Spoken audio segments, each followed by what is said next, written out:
If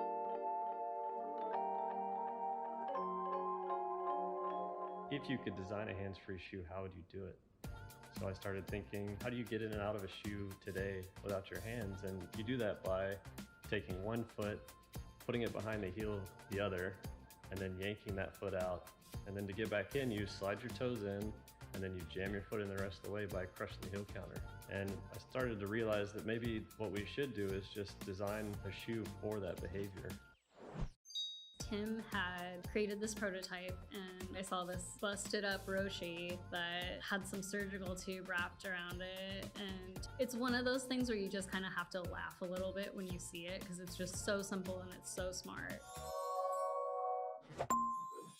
I'm Haley. I'm a designer and innovator in NXT space. Hi, my name is Tim, and I work on a small team of exploration engineers. Hi, I'm Johnny, innovator in Nike Taiwan Innovation.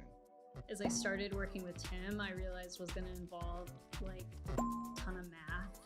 At one point, he presented a full-page math equation and was like, no problem, like this is what you have to do. And I was like, Johnny is kind of like a very similar-minded person. We had this really awesome collaboration where we would send over our ideas to him and be like, what do you think? Do you think we can make this? And then we would wake up in the morning and get an email, and it would just be full of like 20 ideas from his team.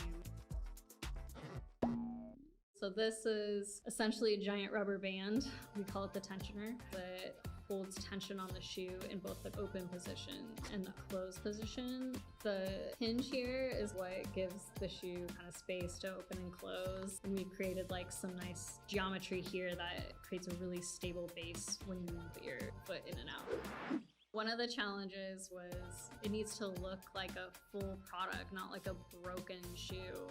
Most challenges coming from the tension band. So when we do one sizes, it works perfectly. But when you start grading, you still need to keep the aesthetic and design, but elastic band doesn't follow that rules. So you have to consider how I scale up the tensioner, but without losing the function and aesthetic. The original concept around this shoe was to support our adaptive athletes better. And we just quickly, throughout the process, found that this shoe was really universal. Everyone around the table would be like, oh, I need this shoe. I have kids and this would save my life in the morning. So I just see that kind of trickle down effect of you always design for the most extreme case. That's the hardest thing to do. And then it opens it up to everybody.